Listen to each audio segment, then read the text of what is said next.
Hello, everyone. Welcome, and thank you for joining us for today's webinar, How to Make Traceability Your Competitive Advantage, Not Your Burden.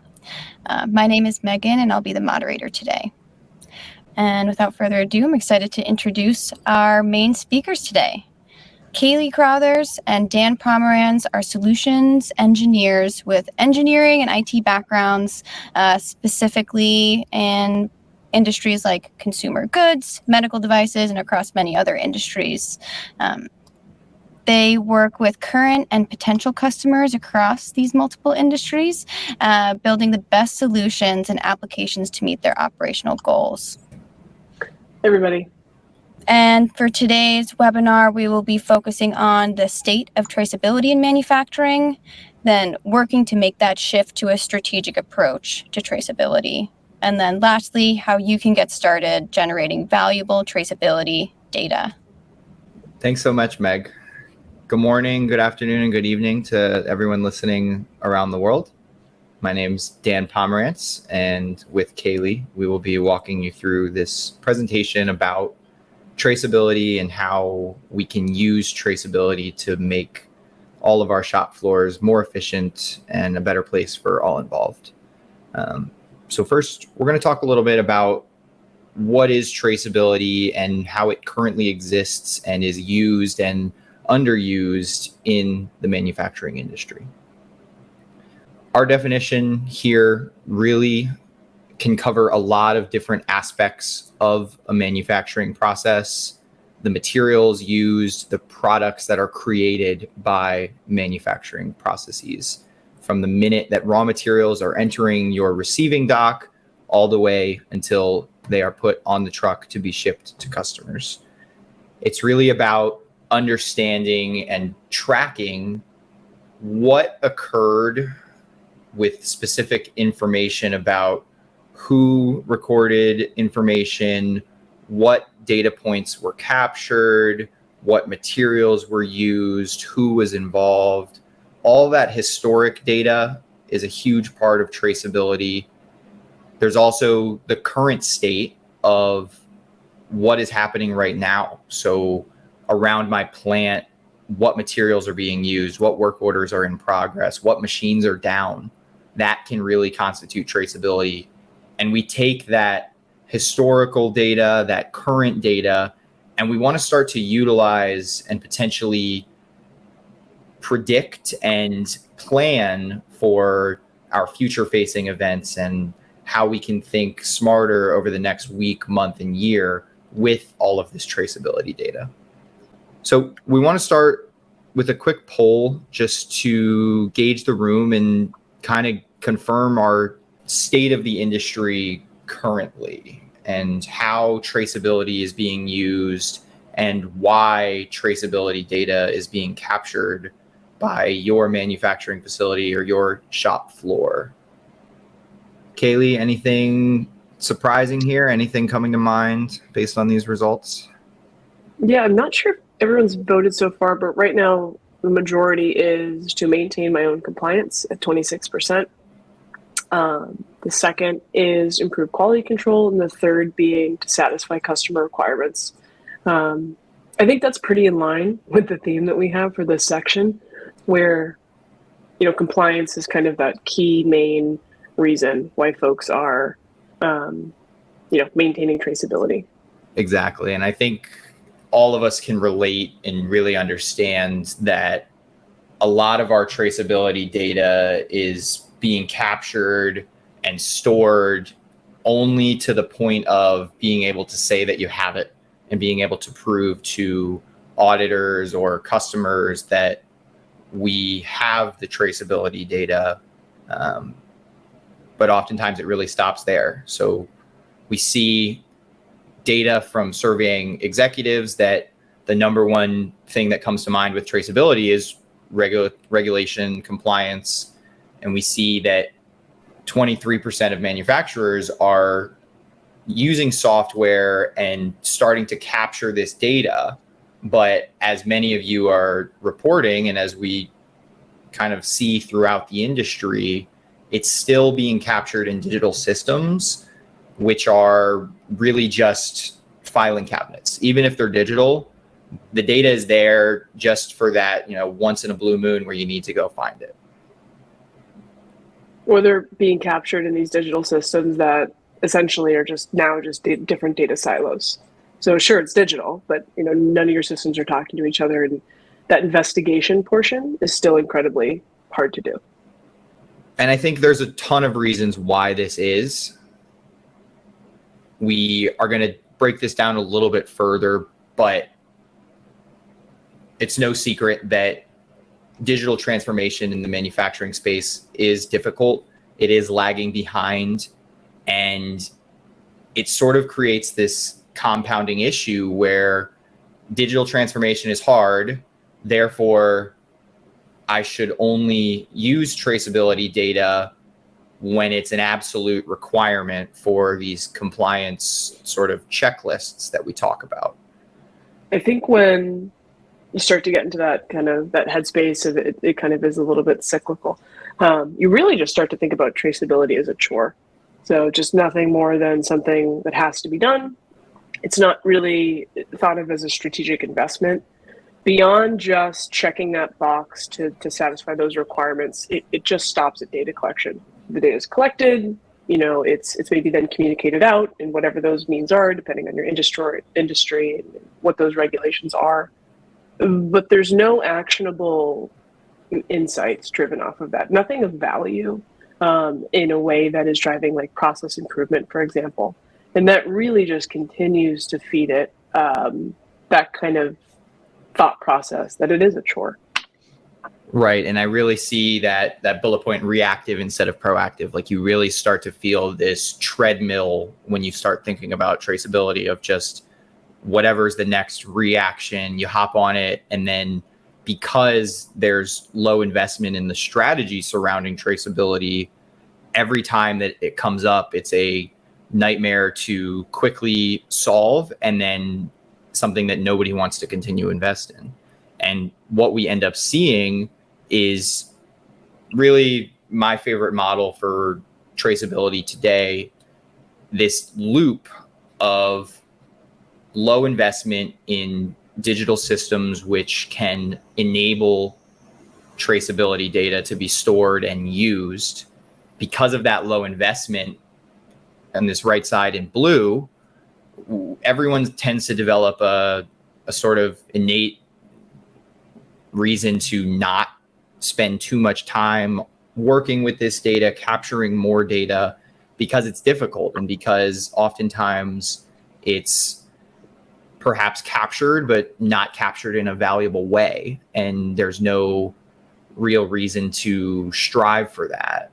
And then what happens is you have compliance expectations, you have customer requirements to maintain certain forms of traceability, but because there's not as much value due to the prior two steps in this cycle, the data continues to only be used for audits and compliance purposes, which leads to lower investment in the technology. And we really feel this is the model that we want the industry to start breaking. Yeah. I think another point on this is held together, and the reason why it's kind of round and round is because it's held together by these different Band-Aid solutions. So adding more paper on the floor to capture more things. I mean, it compiles over time. And I think that's why it's such a conversation now with digital transformation of how to do traceability better, how to make it more actionable. The reason why this webinar is happening today is because we're at a point where this loop is almost becoming intolerable. So when we start thinking about breaking that loop and looking at traceability in a different light, I really think of this strategic approach and thinking about how the right data being captured in the right way can really start to create value for many different facets of your shop floor, in addition to just checking that box. Yeah. So beyond checking that box, which we can define as just data collection, To move beyond that, you really need to, and your organization needs to shift from being more tactical to being more strategic, a little bit more high level on certain areas. You really need to set the grounds for yourself to be able to understand the data that you're collecting and collect it in an efficient way. And then from there, that's when you start to see the things go into motion that actually drive improvements, like being able to identify those root causes and everything that follows. Talking about those things that follow, we're going to start to see some examples of different ways that traceability can be valuable and create positive competitive advantages for a manufacturing or warehousing facility. So quick things that come to mind are really about understanding historical actions and trends. So when traceability touches all stages of your products, you're able to have correlation data for how certain materials are performing over time, how certain stations might be trending, talking about maintenance and how that can impact things like yields and availability. That's really using that historical data to trend. We also talk about traceability, and sometimes the word production visibility can get involved, which is really just traceability as to what is going on right now. So you'll see examples of these bird's eye sort of monitoring dashboards where you can see exactly what's going on, who's working on certain work orders, statuses of perhaps sales orders that are behind. So this is really that live view of traceability. But then also thinking about your operators and all of the people who are involved in a manufacturing process from planning to shipping, having that traceability and accuracy, knowing who is involved in anything, can streamline both, historical records, but also being able to communicate cross-functionally and identify issues with perhaps others who have worked on orders or planning or sales. And if we break these down a little bit further, we can start to give some examples of each of these really going from a potential actionable traceability point to a competitive advantage. I think about this first one as really a prime example of opportunities to capture defect data and downtime data and to gain that traceability into why you are losing, 20% of your material at this one step. Well, the first piece in that and really getting into the root cause analysis is understanding either from the operators or from the inspectors, what are the different reasons for the failure there? If you think about the same thing for downtime, being able to report and track downtime reasons is a huge component of historical traceability. And then again, the second one I think really ties into that bird's eye view, being able to see which machines are down, which machines need maintenance, and perhaps even communicating a prioritization to your equipment repair teams so that they can promptly and optimally make repairs to your shop floor to get all of your equipment up and running as fast as possible. Dan, I like what you said for the first one, where you were mentioning about, the reliance on operators and the people who are doing these processes for information on that kind of investigation of what might be happening. Because that kind of final point here, bring transparency around workers. They're like the most important asset that you have on your shop floor in more ways than one. And this point specifically, this potential into a competitive advantage around workers, makes me think of one of our customers who they're in the automation equipment space, and they were having issues around low yield, which was really creating a lot of low morale on the floor. So a lot of folks on the shop floor, were kind of, I guess low morale is the best way to put it. And they ended up introducing a digital work instruction system that had traceability, threaded throughout everything. So capturing digital downtime reasons, different lock codes, all different aspects of traceability around the people doing it, when they're doing it, what they're doing, all of those types of components. And that ended up driving through the results they were able to gain out of that morale up, because kind of folks were unable to gauge in real time how they were actually doing, opposed to kind of just assumptions and things. People want to go to work and they want to do well.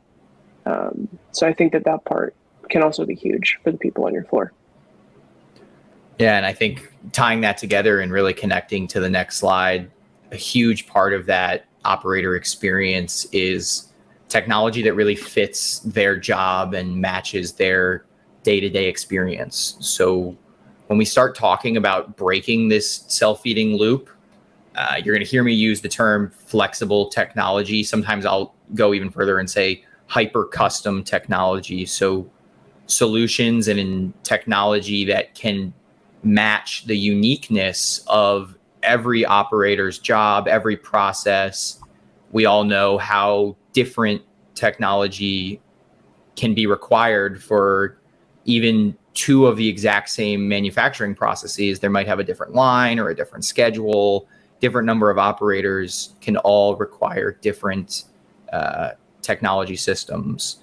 And so we combine that with this strategic and value-oriented approach to traceability. We really think we can create accessible and powerful data, and in creating that, really break this loop, because each of these independent former problems now feed into each other as a strength, and this accessible and powerful data can become a value driver for your business to encourage further investment and further projects involving capturing traceability data. So how to get started. So how to start thinking about or kind of getting prepared for how you might even want to think about pivoting traceability data into something that's of high value beyond just those compliance requirements that we've been talking about. Really, the key to leveraging traceability is to understand and prioritize your gaps. The first part's kind of easy. No one understands your ops more than you and your processes. You're the folks that do it every single day. But being able to really kind of objectively look at them and think about the priority associated with them, and then kind of working backwards from that. And this is how we really like to think about deployment, beyond even just traceability-focused use cases. So on the bottom axis here, you have ease of implementation, and that increases as you move farther to the right. And then on the y-axis here, you have business impact, increasing as you move up. And there's kind of 4 quadrants here where, depending on how easy it might be to implement and the value that it could potentially bring, that you might fall into. So I don't know, Dan, do you have any good customer stories about maybe where you've seen folks go wrong with this, and why we're such an advocate for really identifying that low-hanging fruit, not replacing a system, and making sure you're going after something that is actually driving value? Yeah. So 2 thoughts come to mind, particularly when I look at this diagram, which is useful in all facets of project management throughout the business world. Business impact should always start with a problem. I see a lot of customers that start with a solution and don't really take the time to understand what is slowing my operators down, what is creating scrap, what is preventing higher throughput. Start with the problem before you start thinking of solutions. There is a lot of amazing technology available, and as we're all aware, there's new stuff coming out every day that can do amazing things in the manufacturing space. But really start with a problem. I think of a really good example, just using simple Tulip apps. I was working with a customer who really wanted to build out their machine monitoring capabilities and understand more about their throughput data. But the more we talked to the customer, the more we realized that a huge part of their problem was that the materials were not available for regular pieces of the day. So the line would go down, because they didn't have materials. And by talking through that problem statement and going a little deeper using strategies like the 5 whys, we realized that perhaps there was a simpler solution of building applications which could communicate with the warehouse and start pulling materials, right before you needed them, started developing Kanban strategies to have material planned to go before the specific machine was even going to run out of materials. So really just thinking through the problem and finding solutions that in a human-centric way can really optimize a process. So kind of building on what I just said, a big part of our pitch to starting this process and breaking this loop is starting small. And we believe you can incrementally fight back against that loop and also learn from each project. So with your first project, you start with something small, you start with a huge problem that you're having and find a way to use traceability data to improve it. And from that, you both learn perhaps about the technology that you're using, but also you learn different ways that traceability data can be valuable or not valuable, and really develop that data strategy with traceability data, so that whether it's a dedicated team or perhaps a project manager who can continue into future projects, perhaps getting larger and larger in scope, you develop that skill set, right? I think of traceability and using manufacturing data as a skill that people can learn and get better at. So by starting small, you enable yourself to, one, provide value in a shorter time frame, and two, prevent yourself from getting stuck trying to, climb a mountain, and really start with a hill to develop that skill set. So we want to segue here and again, just get a feel for how the room is currently capturing traceability data. So I think of ERP systems obviously coming to mind, MES systems for some shop floors. Honestly, paper and Excel sheets. I know Excel's not on here. Maybe group Excel data into the paper records. Homegrown systems kind of includes Excel. What are we using currently to capture these forms of traceability data that we're talking about? And all of these are valid solutions that have their place in the industry. There's a reason why the industry is where it is today. But we do want to start sort of addressing the problems with a lot of these solutions. I think it's no secret that they all have their problems, and there are better solutions evolving throughout the industry. ERP and MES have been around for decades, and I think we all know, for those of us that work with ERP systems, it's kind of just a blob of so much data that can be so hard to actually match to what you need. It can be confusing and often controlled by enterprise IT. So, if it was set up a decade ago, it's not going to change anytime soon. It's not going to match the data that you need. MES systems can fall into that similar light a lot of the time, requiring, consultants to come in and make changes to the way the data is captured or the workflows that are going on. Homegrown paper systems similarly fall into these, very manual and oftentimes inefficient solutions where it's dependent on one expert who really understands the homegrown system. Or with paper and Excel, you have kind of the Wild West of inconsistent and sometimes not reliable data sources because they could be edited or lost, that sort of thing.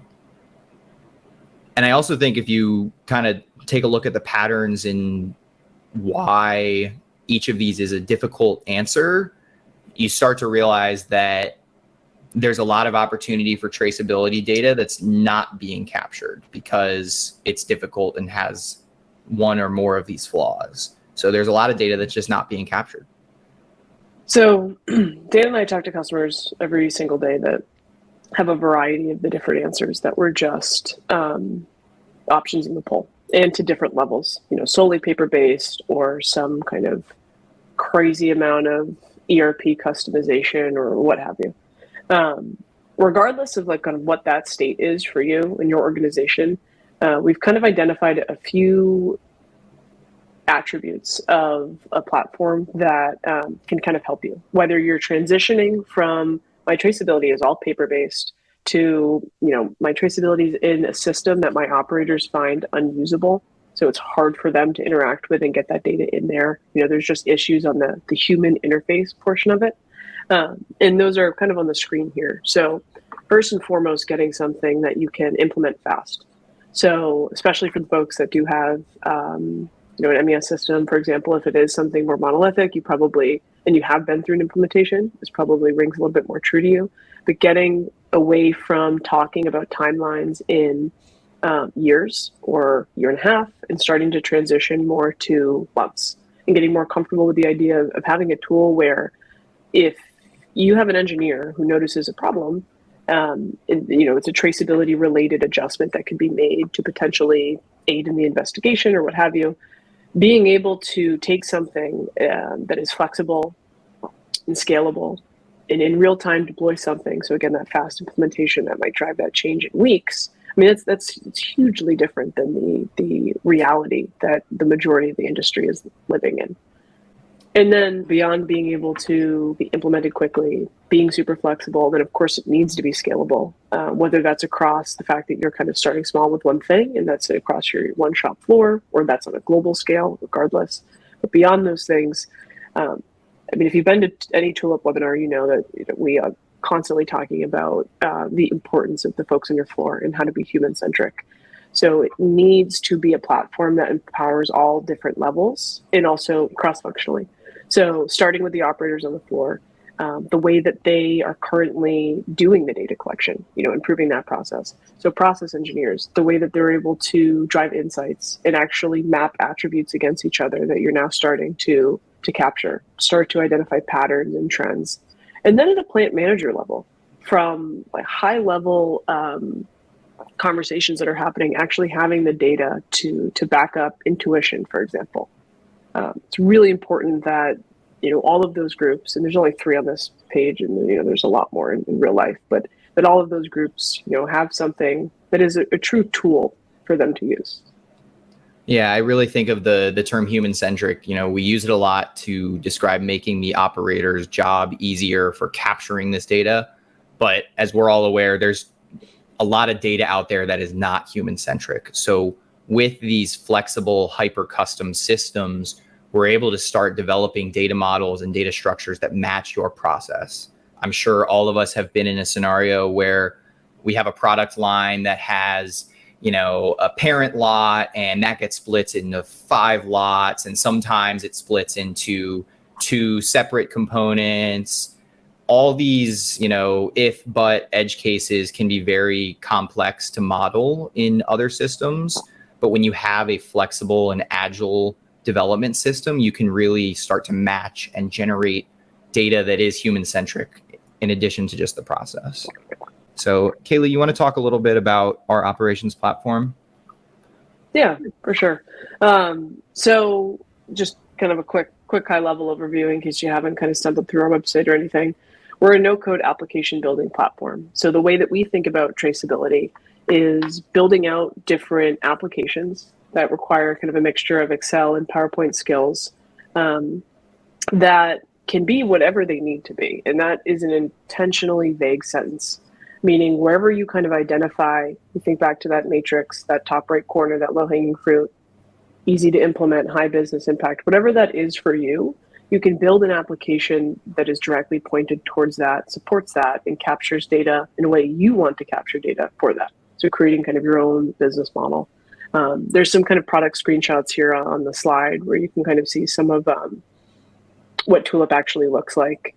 But really, again, just getting back to that, finding something flexible to support an agile implementation. And then what you kind of get out of it, you can think about, you have this series of different applications over your floor. Is it kind of a series of different dashboards that, again, are feeding those different personas who need them, that are telling you in real time, what's actually happening? So we want to highlight some case studies of how Tulip has been able to support traceability data and getting value from it at some of our customers.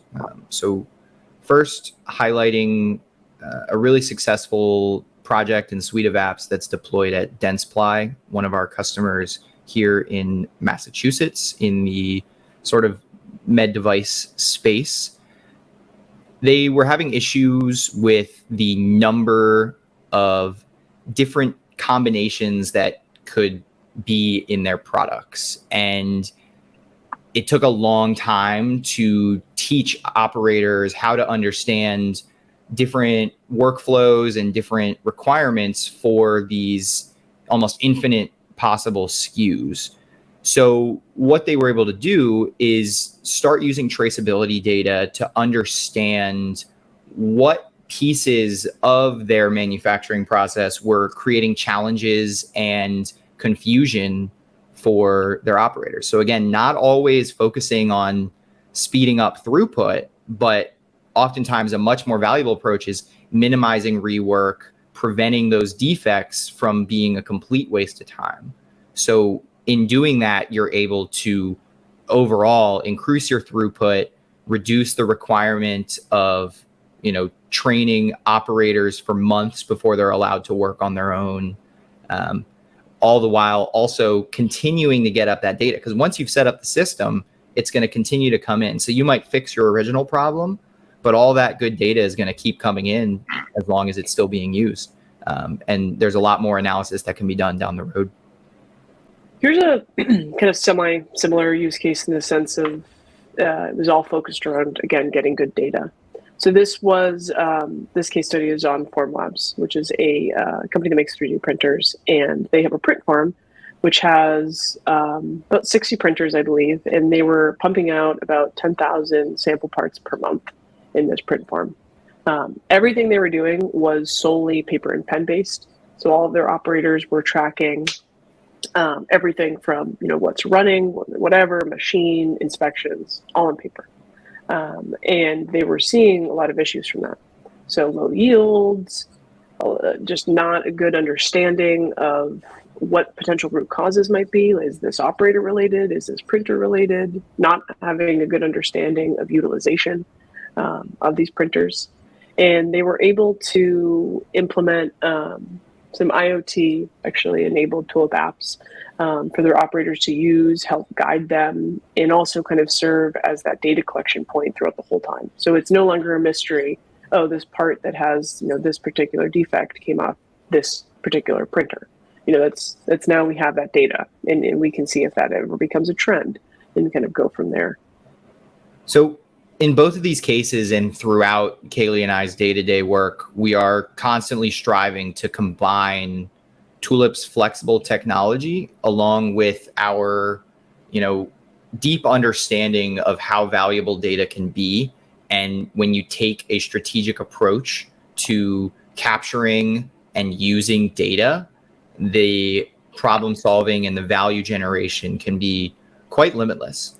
And with Tulip, we're really starting to gain that, again, hyper custom, agile, quickly developed solution where you can build data or build software that captures the exact data that you need, oftentimes nothing more and nothing less. And you can capture it in a way that is both human-centric for your operators, bringing in IoT devices from barcode scanners to our vision detection systems, and then combining that, sometimes manual and sometimes automatic information into data that can be used to make analyses and decisions long-term. So to keep in mind, again, those kind of what you can take out of this. So it's a journey. So if you think back to our approach on how to create a strategic approach, it was to start small and to do it incrementally and to be agile. And we can't preach that enough. It is a journey. if it wasn't, we wouldn't be here right now. So this second one, kind of off of that, sustainable change. So this is something more of, actually we didn't talk about too much. So, we talked about that increasing and, building on use case, or stretching kind of the scope of this traceability deployment. There's a very important part in that we didn't touch on too much, which is to circle back and to have all of those learnings of what didn't go right, what did go right, what your operators are thinking about it, all of those things, and to continue to drive that back into every single further step that you take. That's huge. That's what helps define what is sustainable change. And I think that really combos well with where, we really pitch starting small and finding the low-hanging fruit. You can start to learn from your smaller projects as you get larger and larger. 100%. And then when you start to think about, all right, so where do I start then? Again, just focus on that pain. Really focus on that pain. Do not chase particular, metrics or things like that. Just really focus on, where are you hemorrhaging at the moment? And then that fourth and final piece, it's always about the people that are actually doing the work. So continue to focus on that human, how to make their lives easier, better, how to error-proof processes. Dan, any closing comments on those four? Nope. I said it earlier. I think focus on the pain is a really important thing. I see a lot of people that they see a solution and they go, oh, that solution will solve my problem. But I'm constantly reminded in my, work with all different customers in all different industries, if you focus on the problem, you ask the 5 whys, you will oftentimes learn that a very different solution might be necessary. So I really like this slide, particularly focus on the pain. And with that, I believe we are all set. So I'm going to hand it back to Megan. Thank you so much for listening. Yes, we have a bunch of questions that came in. Really excited about that. So we can also just stay on this slide as people kind of absorb some of these final, takeaways. So our first question here: what are some low-hanging fruit that you have seen to start solving with traceability? Yeah, so I hit on a really good one earlier where a big issue was just understanding material stock levels and being able to communicate that to the material pickers. That's something that is pretty universal. And there's been Kanban systems all over the industry, but sometimes, because of lack of investment, manufacturing facilities haven't quite gotten that far. So I think anything that really involves communication and using Tulip apps or other systems which allow you to communicate across your plant, whether that's from the planner to the team lead of the shop floor or from an operator to the warehouse. I think really finding things where you can use traceability data to communicate with other pieces of the floor. I think also of equipment maintenance. So I talked a little bit about this earlier, but being able to send a maintenance request that goes directly to a equipment maintenance team and have that sort of instantly pop up as, maybe a high problem, a medium problem, start to have that prioritization logic. But again, just focusing on things where you can communicate can be really valuable. Awesome. Great. Another question here. How do you prevent shop floor engagement from being transformed into a blame culture to something that is helpful for the organization? I can take this one, Dan.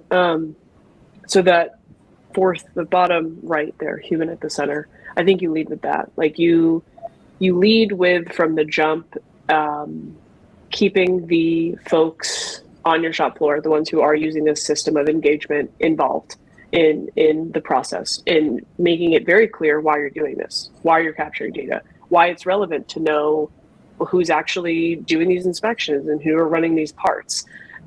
Just the transparency there is huge. It's because it's not about blame. It's about, how do we create the best product we can with not a horrible first pass yield, So I think just keeping that at the forefront of how you approach it, I think you're setting yourself up for success. Awesome. Another great question here. Can the traceability system take control over a machine or a process if there is no compliance? Example, after 5 NOK parts, machine will block until someone takes action.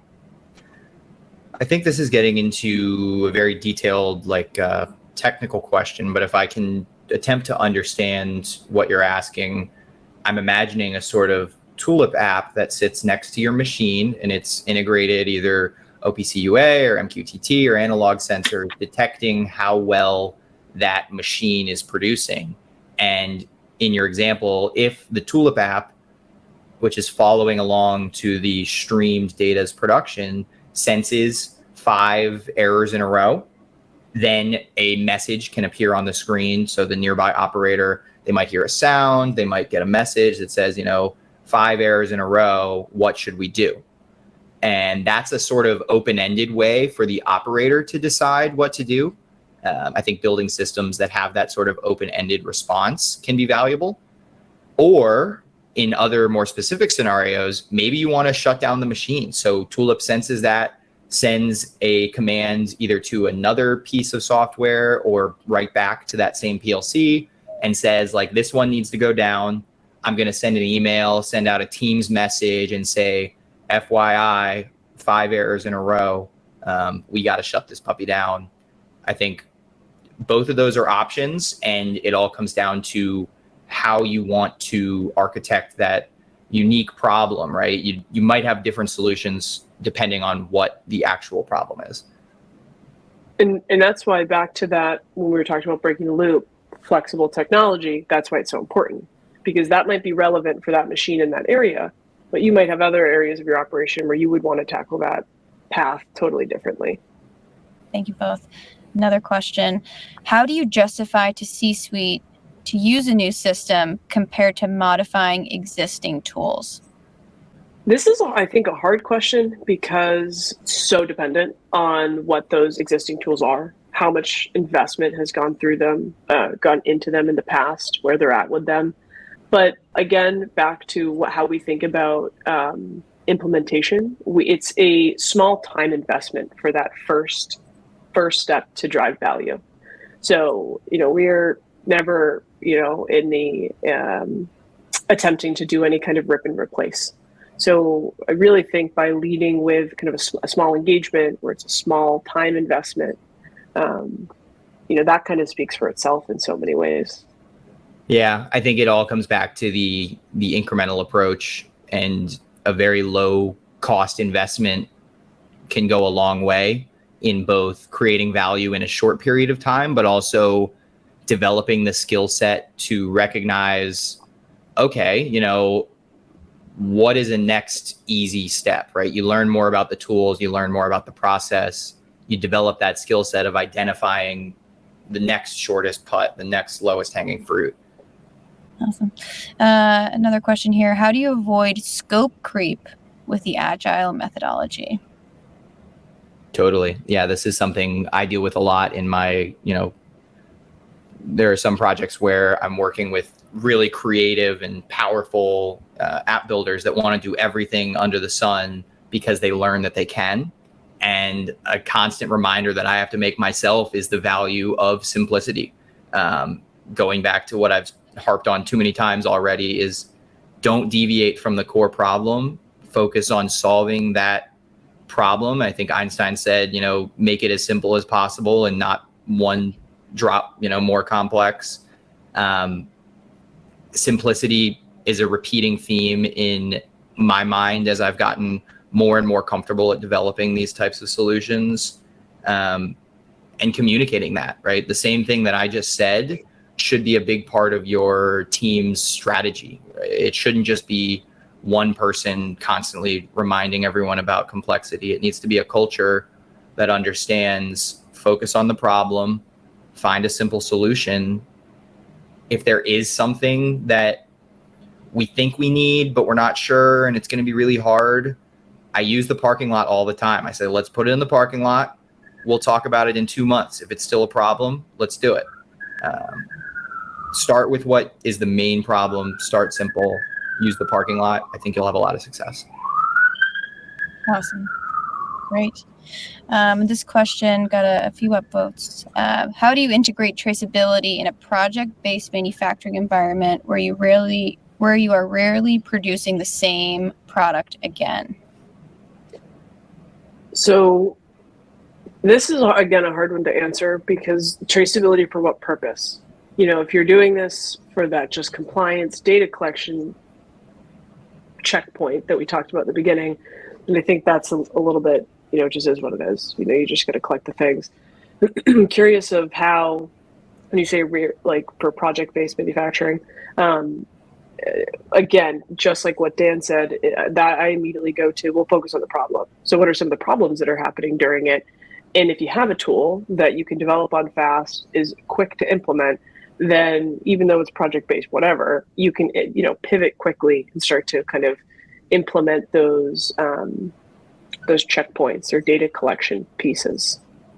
Yeah, and I definitely bring up that I mentioned it earlier with the machine down state. Giving your operators that flexibility to make decisions with something where you're making 1,000 different products, could be 1,000 different processes.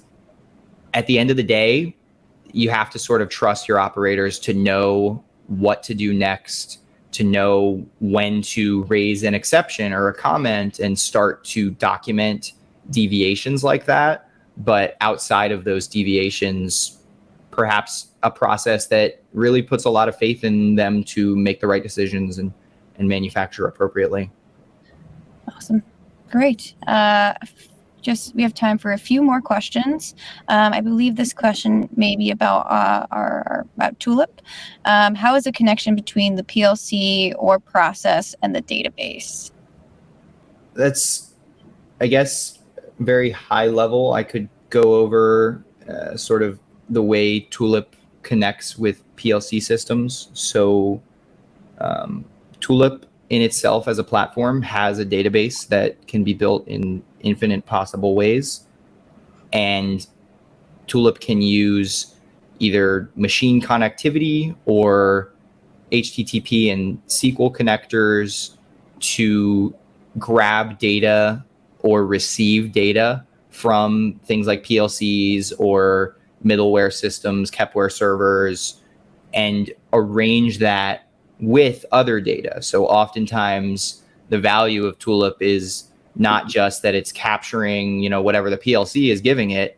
It's about combining that data with what operator is logged in, how many operators are working at this machine, what reported downtime is the human entering. The PLC oftentimes has its own downtime like predictions, but the human side of that can be much more valuable for creating those traceability analyses long term. I do think if you want to get more into the details of how Tulip connects with different types of PLC data, I would recommend following up with our team. Meg will give you guys more instructions. I'd be happy to talk with you about different ways that we can use edge devices to connect to MQTT, OPC UA data. Without getting into a bunch of details, that's kind of my higher level overview of machine connectivity. Absolutely. Thanks so much, Dan. And he's right. We'll be following up with specific resources, kind of follow-up resources, as well as ways to connect with our team to learn more about how Tulip can, be that catalyst for, improving traceability in your operations. I do have one final question. It might be kind of a longer. I hope this person is still joined in. Asked it a little bit earlier. Could we compare and contrast what traceability looks like in shops that deal with single part flow versus something more similar to the oil gas industry where multiple parts are split from feedstock through the processing chain? Might be a long-winded, loaded question. Yeah, so I think this kind of ties in with the hyper custom concept that I keep repeating, in that you're tables in your data structures are going to look very different if you're, making widgets versus you're making a vat or you're extracting liquid from somewhere. You hear the terms discrete versus process manufacturing, and, entire separate ecosystems have evolved around those industries. We have process manufacturing and discrete MESs. With Tulip, because it's so custom, it's applicable in both. It's about what you do with Tulip and how you devise your data structures that can really allow you to process, perhaps in a discrete assembly, there might be 8 layers of widgets going inside of other widgets that makes an airplane. But in the batch process, there could be, typical process manufacturing where there's things being stirred together, there's byproducts, and Tulip's sort of completely custom database allows you to develop a table structure that matches your traceability needs. Great. And I think that's a great way to end this discussion. I really appreciate everyone for sticking around and engaging in this Q&A session and for attending today. Thank you so much, Dan and Kaylee, for your time and your insights. Awesome. Well, thanks so much for joining, and enjoy the rest of your day. Thank you so much, everybody. Have a great day. Thank you, everybody.